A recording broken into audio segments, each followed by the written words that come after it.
आप सभी साथियों का स्वागत है आपके अपने YouTube चैनल एक्सेस एकेडमी पर।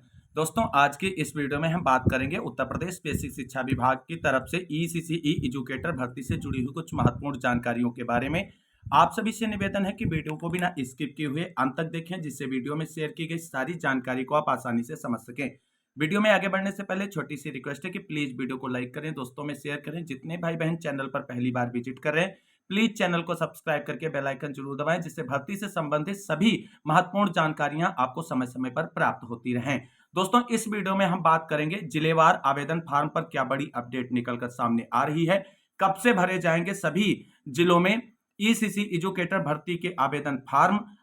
वहीं दोस्तों, सोशल मीडिया पर ईसीसीई एजुकेटर भर्ती को लेकर के जो घमासान मचा हुआ है, कुछ लोग कह रहे हैं भर्ती फेक है, तो आवेदन फॉर्म आएगा या नहीं आएगा। इसके साथ साथ आवेदन फॉर्म भरने के लिए कितना समय मिलेगा आप सभी को, क्या ईसीसीई एजुकेटर भर्ती में चयन होने के बाद आपकी नौकरी स्थायी हो जाएगी या नहीं हो जाएगी, विशेष आरक्षण के प्रमाण पत्र लगा सकते हैं भर्ती में कि नहीं लगा सकते हैं, कम मेरिट वालों के लिए बहुत ही इंपॉर्टेंट सूचना है। और ये वीडियो सभी के लिए बहुत ही महत्वपूर्ण है। आपकी जो अन्य क्वेरीज भी हैं उनको भी शॉर्ट आउट करेंगे इस वीडियो के माध्यम से, तो आप सभी लोग पैशंस पूर्वक वीडियो में अंत तक बने रहें।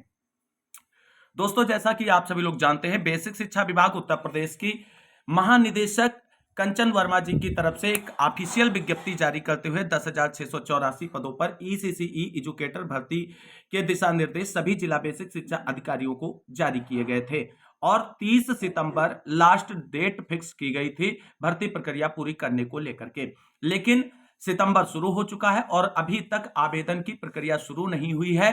क्यों डिले हो रहा है आवेदन शुरू होने में, तो आप सभी को बता दें, ये जो भर्ती निकली है बेसिक शिक्षा विभाग में, इन पदों को आउटसोर्सिंग के माध्यम से भरा जाएगा। और जब कोई पद आउटसोर्सिंग के माध्यम से भरे जाते हैं तो उन पदों पर नियुक्ति प्रक्रिया को संपादित कराने के लिए सबसे पहले किसी एक एजेंसी का चयन किया जाता है और उस एजेंसी का चयन जो है जेम पोर्टल के माध्यम से किया जाता है। जेम पोर्टल पर कई एजेंसियां इन पदों पर भर्ती प्रक्रिया पूरी कराने को लेकर के अपनी बोली लगाते हैं और जिसकी बोली फाइनल होती है उस एजेंसी का चयन किया जाता है और उस एजेंसी के द्वारा जो है सेवा योजन पोर्टल पर जिलेवार पदों का विज्ञापन निकाला जाता है और आवेदन लिए जाते हैं और नियुक्ति प्रक्रिया पूरी की जाती है और चयनितों को विद्यालय आवंटन और नियुक्ति से संबंधित सारे कार्य जो हैं वो संपादित किए जाते हैं। तो आप सभी को बता दें, आप सभी की जो ईसीसीई एजुकेटर भर्ती है इसको संपादित कराने के लिए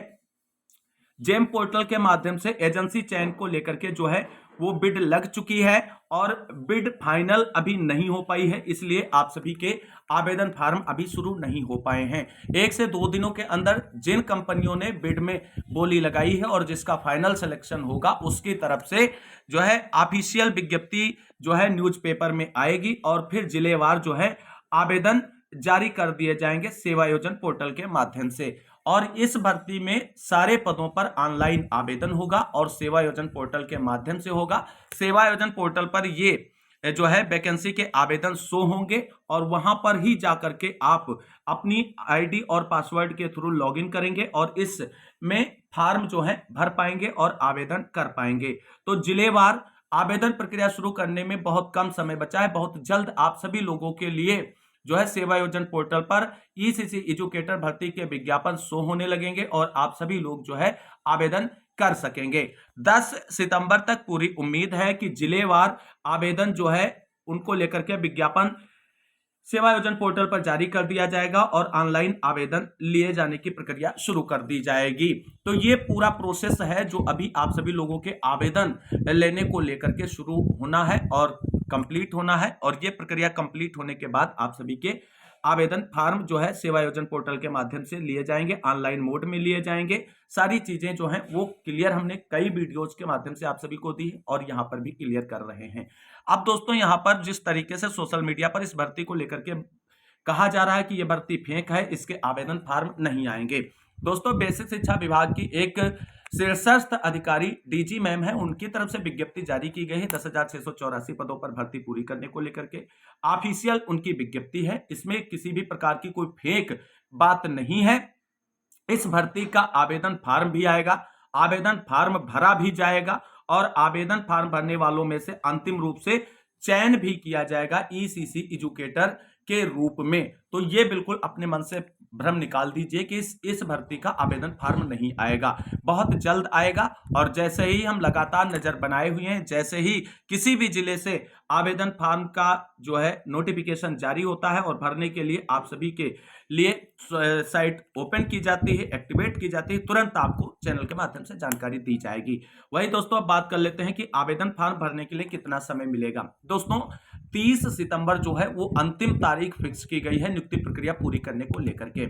उससे पहले ही आपके आवेदन फॉर्म जो है वो अंतिम रूप से सबमिट करते हुए, क्योंकि फाइनल करना है 30 तक, तो आवेदन पहले लिए जाएंगे। और सेवायोजन पोर्टल के माध्यम से जितने भी आउटसोर्सिंग या संविदा वाली भर्तियां की जाती हैं उनके लिए जो भी पद विज्ञापित किए जाते हैं, जिनका विज्ञापन जारी किया जाता है, जिनके लिए आवेदन लिए जाते हैं, तो ज्यादा से ज्यादा समय वहां पर 10 से 15 दिन का ही दिया जाता है फॉर्म भरने के लिए। तो सेवायोजन पोर्टल पर जैसे ही आपके जिले के आवेदन करने के लिए लिंक एक्टिवेट होगा तो आप सभी लोग शीघ्रता के साथ उसे भर लें। 10 से 15 दिन का समय दिया जाएगा। और अभी जब तक ऑनलाइन आवेदन करने के लिए लिंक एक्टिवेट नहीं होता है तो तब तक आप सभी लोग जो भी आपके डॉक्यूमेंट्स कम है उनको कंप्लीट कर लीजिए, क्योंकि उसके बाद में आप सभी को समय नहीं मिलेगा। 10 से 15 दिनों के अंदर पूरे 75 जिलों में ऑनलाइन आवेदन ले लिए जाएंगे। वहीं दोस्तों अब बात कर लेते हैं, क्या आगे नौकरी स्थायी हो जाएगी। दोस्तों संविदा के बिहाफ पर आपकी आउटसोर्सिंग के द्वारा भर्ती होने जा रही है।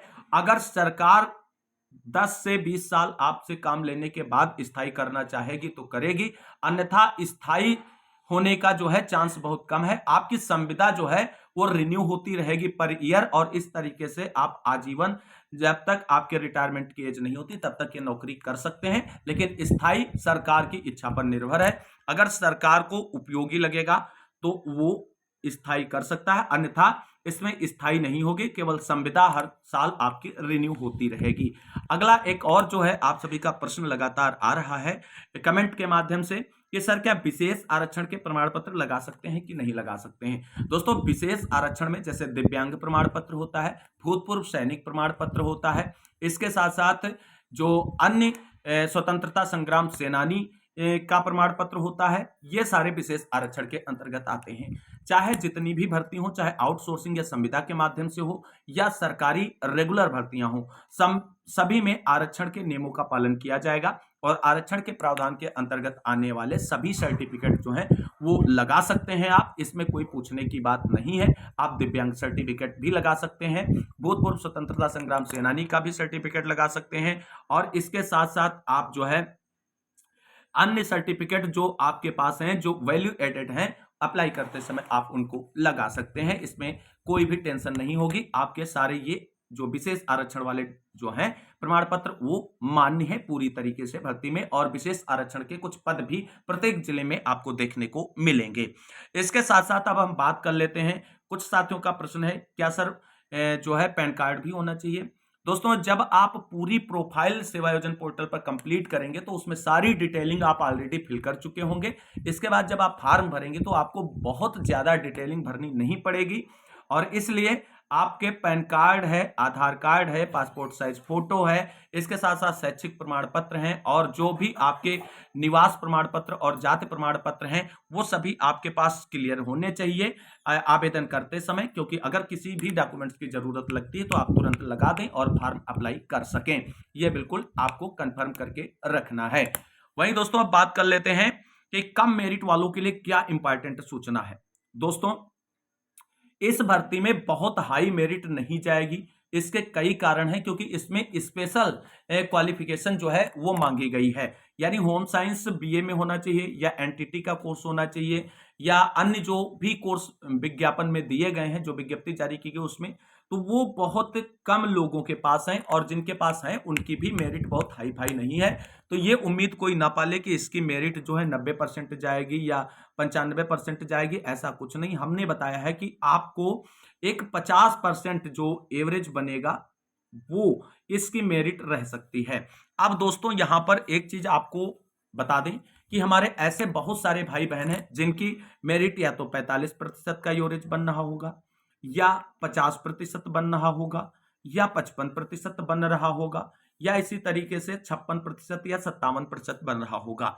उनको थोड़ा सावधान एवं सतर्क रहने की जरूरत है, क्योंकि जो आउटसोर्सिंग के द्वारा भर्तियां होती हैं दोस्तों, इनकी एक ये बुराई है कि जो भी सेवा प्रदाता एजेंसी का चयन किया जाता है इस भर्तियों को भरने के लिए, उनके कुछ एजेंट या लोगों के द्वारा इसमें पैसे मांगे जाते हैं और कहा जाता है कि आपका वेटिंग लिस्ट में है और आपकी मेरिट कम है, आप इतने हजार रुपए अगर दे दें तो हम आपका चयन कर देंगे, कम मेरिट होने के बावजूद भी।